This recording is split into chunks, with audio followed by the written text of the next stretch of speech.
And now, the Molle Mystery Theater, presented by Molle. Molle, the heavier brushless shaving cream for tender skins.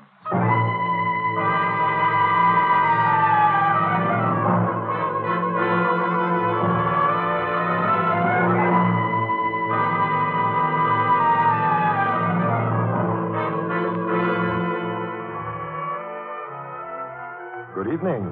This is Geoffrey Barnes, welcoming you to the program that presents the best in mystery and detective fiction. The story I have selected for tonight's program was received with so much acclaim when we first presented it last year that we are bringing it to you again this evening. It is a story that deserves to be ranked with the greatest classic mystery stories of all time. Thomas Burke's The Hands of Mr. Ottermole. It concerns a Jack the Ripper sort of character who in the year 1890 terrorized the city of London with a series of brutal murders. Arnold Moss, star of the recent Broadway presentation of The Tempest, will narrate. Pardon my ignorance, Mr. Barnes, but what is a Jack the Ripper sort of character anyway? Well, Dan, he's a fellow who just can't help murdering. Oh, I know, like a man with tough whiskers or a tender skin. You know, he can't help murdering himself every time he shaves. That is, unless he uses Molle, the heavier brushless shaving cream. Yes, sir, man, with Molle, it's smooth. So smooth. It's slick. So slick. It's a smooth, slick shave you get with Molle. Molle, the heavier brushless shaving cream for tender skins. That's right. Molle is the cream you need if you have a wiry, hard-to-cut beard or a tender skin. Because it is heavier, Molle not only softens your whiskers, it stands them up straight, lets your razor take them right off. So you get a smooth, slick shave every time. Yes, you shave faster, closer, easier, and you shave painlessly with Molle, the heavier brushless shaving cream for tender skins. And now for tonight's Molle mystery starring Arnold Moss, The Hands of Mr. Ottermole.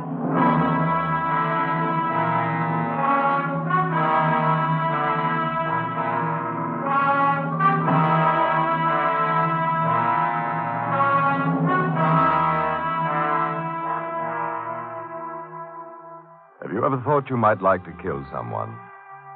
Have you ever thought someone might like to kill you? Not murder for the usual motives you understand. Not murder for greed or hate or frustration.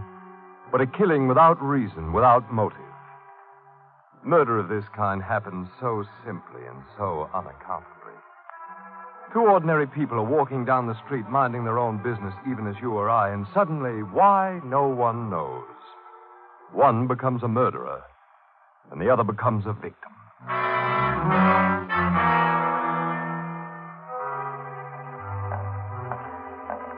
Take Mr. Wybrow, for example. Mr. Wybrow doesn't know it, but he's about to be murdered.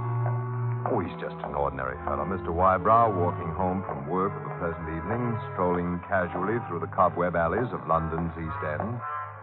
It's the spring of 1890. And Mr. Wybrow has nothing more important on his mind than buying the evening paper. Evening, James. Nothing to report, Mr. Wybrow. Things are pretty quiet. No murders or anything in the papers, huh? Oh, one or two larcenies, but no killing, sir. It's a shame they can't schedule a good murder every 2 or 3 weeks. Helps the sale of papers, it does. People sure likes to read about murder. For my part, I'm just as happy there aren't any murders. It's a good thing when people respect law and order. Well, here's your paper, Mr. Wybrow. I'll see you tomorrow night. But murder isn't something you just read about in the papers, Mr. Wybrow. Murder is something that happens to people, something final and violent. And tomorrow night, other people coming home from work will find your name in the paper. And your death will help the sale of James's newspapers. For at this very moment, as you walk down Largo Street, a man has begun to follow you. This man following you, Mr. Wybrow, he isn't a bad man. In fact, he passes everywhere as a respectable man, as most criminals do. But the thought has come into his moldering mind he'd like to kill someone. And, being without conscience, he's going to do it. And then go home to tea. Yes, Mr. Wybrow, murderers do eat. The same sort of food you and I eat. Even the same sort of fish you've stopped in to buy on your way home from work in accordance with Mrs. Wybrow's instructions. Evening, Mr. Wybrow. What'll it be tonight? The missus thought a little haddock would be nice. Oh. How's this one here, sir? Kind of small, but I guess it'll be all right. Wrap it up for me, will you? Right away. Now you've got company, Mr. Wybrow. The man who's about to kill you is just coming into the same fish store. Don't turn away. Look at him. That's right. There's nothing unusual about him, is there? You've seen him before. Nice night, isn't it, Mr. Ottermole? Haven't seen you around in some time. I guess it's because I've been coming home from the shop earlier. Here's your attic, Mr. Wybrow. All wrapped and ready. Very speedy of you. Just charge it, huh? I'll be in to pay you the first of next week. Oh, and good night to you, Mr. Ottermole. Quiet but friendly sort of fellow, your murderer, isn't he, Mr. Wybrow? Yes, it's a friendly world. So take your fish and leave the market and go on to your rendezvous with death.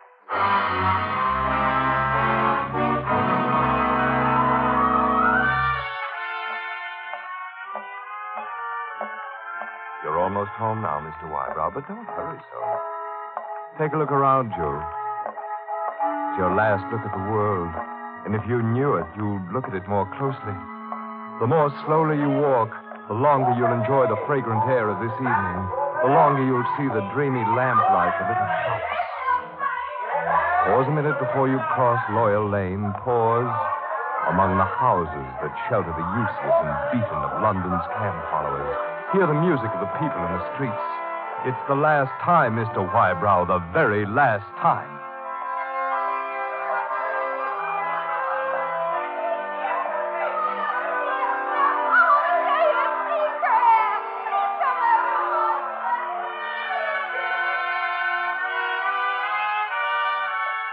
Now, Mr. Wybrow, there's only a minute or two on Earth left for you. You've turned into your own street now. And right behind you is your murderer. Listen. Can't you hear something in his footfalls? Can't you hear something that cries out, beware, here comes death, here comes murder? No. No, there's no warning in footfalls. They're neutral. The foot of villainy falls with the same note as the foot of honesty. All right, Mr. Wybrow. Go into your house. Is that you, dear? Yes, it's me, all right. Did you remember to get the fish? I remembered, all right. Good. Put it on the table, then. I'll be ready with tea in just a minute. Oh, is that someone at the door, dear? Yes, dear, I'll answer it. Go away from that door. Don't touch it. Get as far away from it as possible. Go out of the back door, run to the garden, over the fence, call the neighbors, but don't touch that door. For on the other side is death. Why, hello. I didn't expect to see you again tonight. Something wrong? Come in. Here, I'll get a chair for you. I say, what are you doing? Just, what are you there?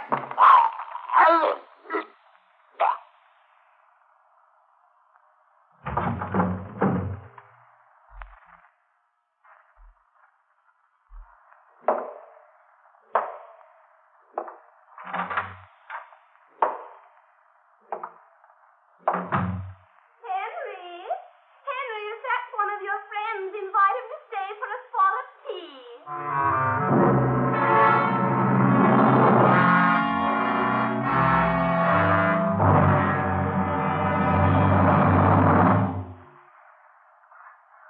I say, Crane, is this all you've been able to find out about the Wybrow murder? As editor of this paper, I expect Well, you to... it's a baffling case, sir. There he was, strangled to death, and absolutely no one around who could have done it. Now, Mr. Crane, somebody must have been there. Well, if you think it's so easy, let me be the editor for a while and you be the reporter. Now, whoever did this murder disappeared like magic. Mr. Wybrow was seen by the neighbors to enter his house at the usual time. Now, there was a policeman at the end of the street. He saw no one else enter or leave the house, but suddenly screams were heard. then the policeman's whistle. Well, the criminal must have got there some way. He couldn't just fly in and out. You better go over to police headquarters and see what they know. Yeah, very well, sir.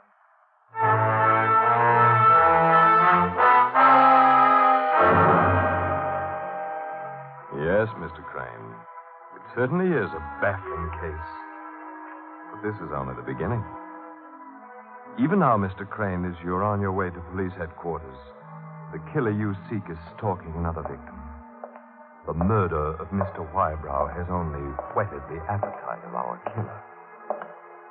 He wants to try it again and again, for he's found pleasure in killing, and his conscience doesn't bother him one little bit.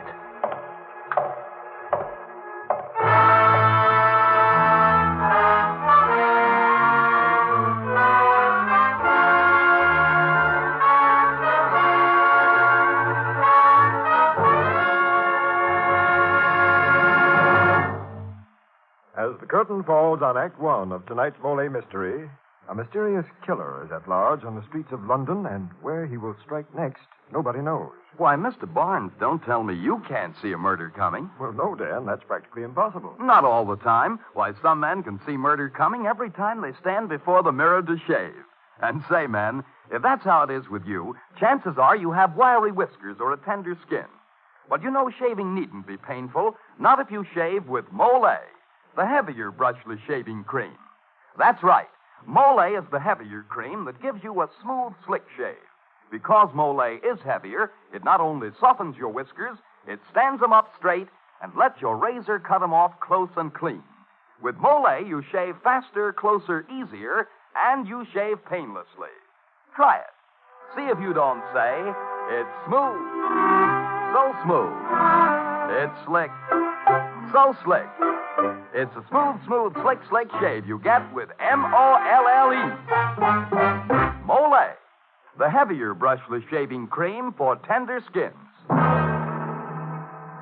And now this is Geoffrey Barnes returning you to Act Two of The Hands of Mr. Ottermole.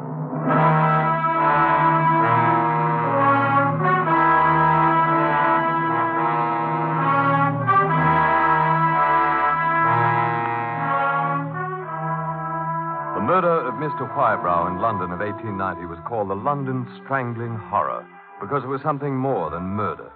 It was motiveless, and there was an air of black magic about it. For no one had seen or heard the killer, and it was as though he'd disappeared into thin air. And now, as the sun fades and night deepens on a strange, dark street, the killer prowls again, and victim number 2 has run out of time. Oh, listen to that. I'd no notion it's reached that hour. I've kept you out too late again, Janie. Oh, gone. No, it's you that should be getting to bed, what with your work to go to so early. Let's put you on the tram car here. I've only half a block to run home. You'll be all right? Oh, why shouldn't I? Only half a block to go home, really. That strangling the other day. Oh, don't you worry about me. Oh, listen, here comes your tram car now. Oh, it's hard to say goodnight. I know, but I'll see you tomorrow. Don't forget, same time. Hurry up now. Get on board. Good night, Janie. Best love. Good night to you. Night.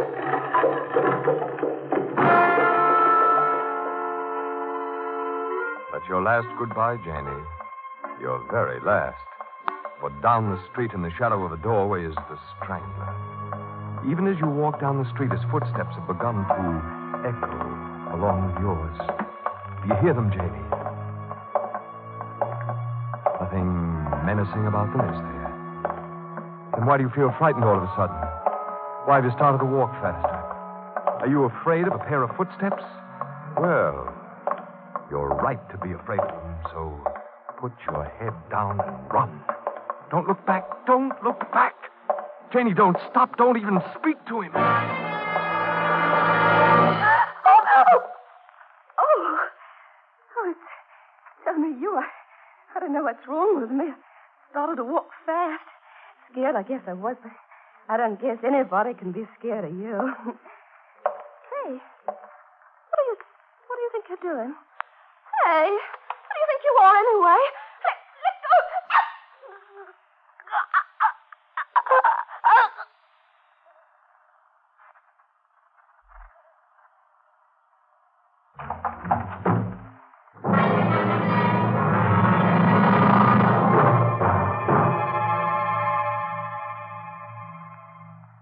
see here, Constable MacDonald. A young woman in the prime of her youth, brutally strangled, and in front of her own home. I say it's rotten. My newspaper is demanding action. The strangler must be found. Then you find him, Mr. Crane. There's absolutely no clue. Once again, he's disappeared like a whiff of smoke. Don't worry. I'll find him if I have to spend the rest of my life doing it.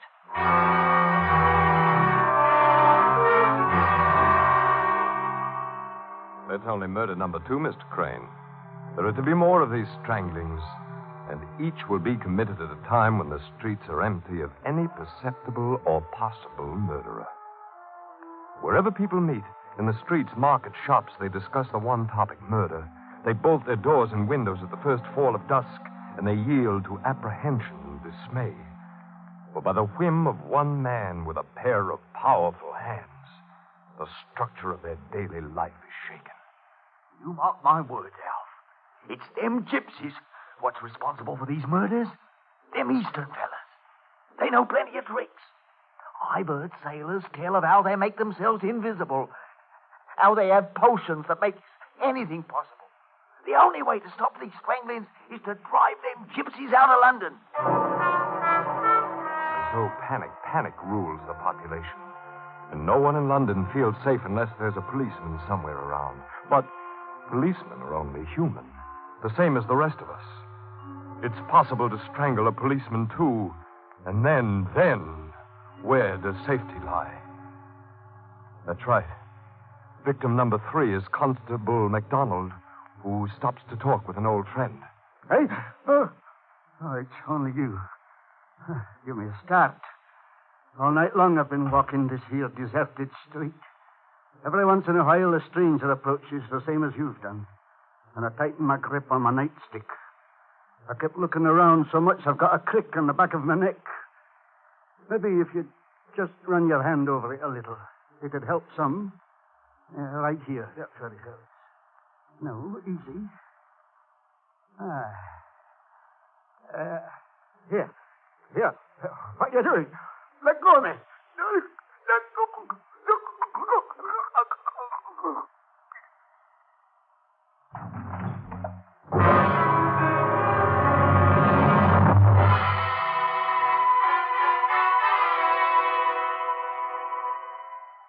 When these London strangling horrors reach 3, they're almost over. But there's to be one more. And no one is ever to know the identity of the murderer. That is, no one but 2 men. The murderer himself and our young newspaper friend, Mr. Crane.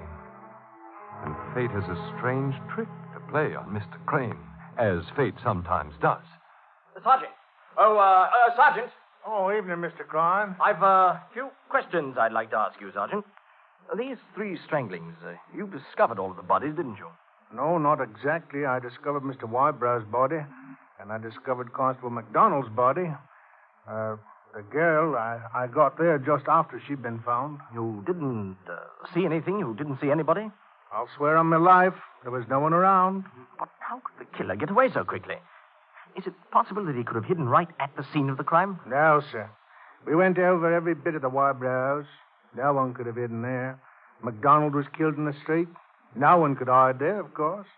As for the girl, it was unlikely anyone could hide nearby with a crowd around. That's what I want to know, Sergeant. Did a crowd form immediately after each murder? You know how people are, Mr. Crane. Let them hear a policeman's whistle and they all come running to see what's up. Do you think that has something to do with the murder, sir? Might have, and it might not. Thank you very much, Sergeant. I'll commend you to the inspector. These questions you're asking, Mr. Crane, what are they leading to? What idea is trying to shape itself in your mind? Do you think you're going to uncover the identity of the strangler? Men with more intelligence than you have been trying to solve it and failed. And the closer you come to finding out the killer, the closer you come to your own death, Mr. Crane. So don't think about it. Walk down the street, go into the music hall, where you can forget all these questions of murder.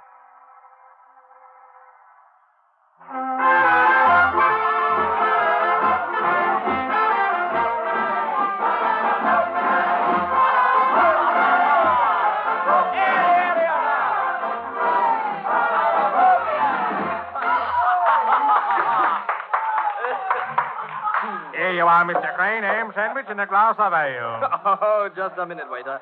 Look at this ham. Why, it's nothing but fat. Well, I didn't make the sandwich, sir. Oh, now look here.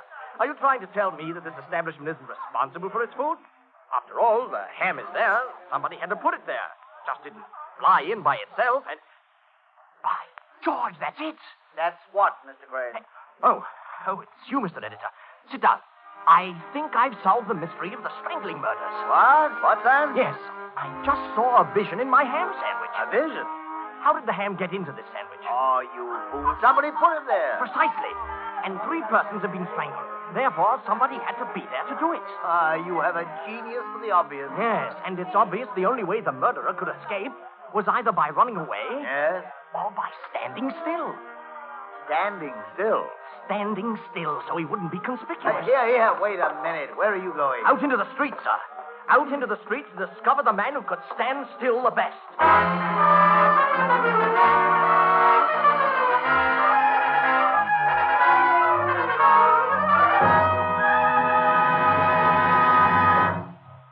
This is Geoffrey Barnes again. In just a moment, we'll bring you Act 3 of The Hands of Mr. Ottermole. When you have dandruff, you might just as well try to combat it with plain water as with many ordinary hair preparations. For such products, simply remove loose dandruff, and you can do that with plain water. To do more, to fight dandruff effectively, use double danderine. For double danderine is a scientific product that does what most ordinary hair preparations can't do. It goes to work on your scalp and actually kills on contact the germ that many outstanding authorities contend is a cause of a common type of dandruff. Even in severe cases, results with double danderine have been remarkable. Now, the reason for double danderine's astonishing effectiveness is that it contains a special ingredient called alzan, an active antiseptic so amazingly efficient many hospitals use it. So stop trying to combat dandruff with preparations that can't compare with double danderine. If you're not completely satisfied, return the empty bottle and get your money back. Buy double danderine at your druggist's.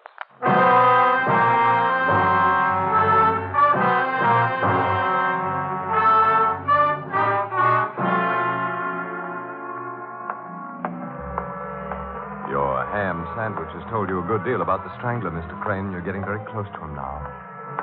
As you leave the music hall and think over and over to yourself, who can stand still best and attract the least attention, the answer comes to you. Why are you being so heroic, Mr. Crane? You're on a dark, lonely street now. It isn't necessary for you to bring the murderer in single-handedly. Look, there's a police station across the street. Run over to get help. No? All right, then. Go on by yourself. Be a hero. Snuff out your own life merely to prove that a vision you saw in a ham sandwich is the correct one. Go ahead. Turn the corner now and confront the strangler. Good evening. Oh, evening, Mr. Crane. Have you dug up any new evidence about the murder since I spoke to you the other day? No, nor has anyone else. Really? Now, as man to man, tell me why. Just why did you kill all those innocent people? Police Sergeant Ottermole. God, you can't believe I did it. It couldn't be anybody else. You were present or nearby when each of the bodies was found. There wasn't time for anyone to escape the scene of the crimes. Therefore, the strangler escaped by standing still. God. And who could stand still? Who could be more inconspicuous in a crowd than a policeman? Than you, Sergeant Ottermole. You think that's pretty clever, don't you? You won't tell anybody about this. Stand back. I thought you might get rough, so I brought along this gun. Try anything and I'll use it. All right. Don't worry, then. I'm not going to try to get away, Mr. Crane. I know when the game's up. But there's still one thing I've got to know. Why? Why did you do it? I don't know exactly. But I've got an idea. Everybody knows we can't control the workings of our minds, don't they, Mr. Crane? So they say. That's right. Ideas come into our minds without asking, yet everybody's supposed to be able to control his body. Why? We get our minds from Lord knows where. Maybe from people dead 100 years before we were born. Yes, go on. Well, Might we get our bodies in the same way? Can't ideas live in nerve and muscle as well as in brains?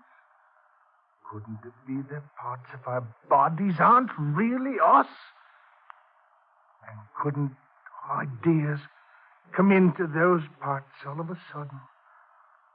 Now take my hands. Look at them. See how big and strong they are. Well, couldn't hands like these suddenly get the idea to choke things? Like this? Let go of me. Let go, I'll shoot. I told you they get ideas to choke things. Give me that gun, Mr. Crane. You're breaking my wrist. Drop that gun. Big beast. I've shot you twice. Why don't you die? But it's my hands that strangle you, Mr. Crane. My hands. Let go.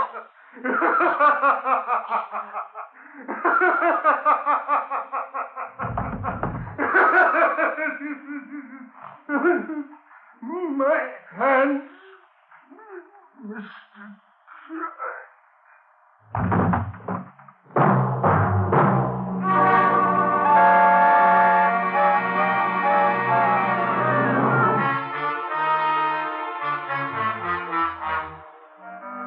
The next morning, two men were found in the same street. Mr. Crane, the reporter, Mr. Ottermole, the police sergeant. But very much the same in one important respect. They were both very dead.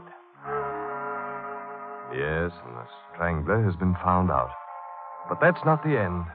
For fate still has its ironical prank to play on Mr. Crane. Poor Mr. Crane. 6 months after his death, a proclamation was made by the Lord Mayor of London. Whereas the stranglings in London's East End suddenly and strangely came to a halt, it can only be concluded that the strangler died or was killed. In consideration of certain evidence, it has been decided that the strangler was undoubtedly a certain reporter named James N. Crane. And it is poetic justice of the most exalted kind that this strangler himself finally met his death by strangling. Therefore, I have ordered a special bronze medal struck in memory of the man who freed London of this horror and gave his life in so doing. Police Sergeant Ottermole. In memory of Police Sergeant Ottermole.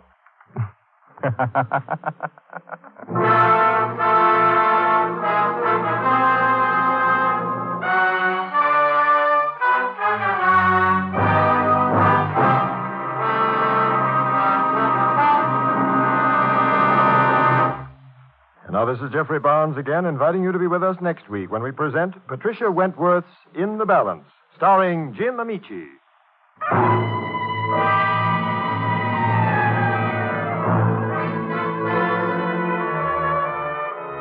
The original music for the Molle Mystery Theater is composed and conducted by Alexander Semler.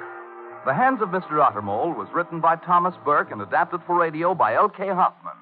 Arnold Moss was featured in tonight's program. This is Dan Seymour saying goodnight until next Friday at this same time when the Mystery Theater presents In the Balance.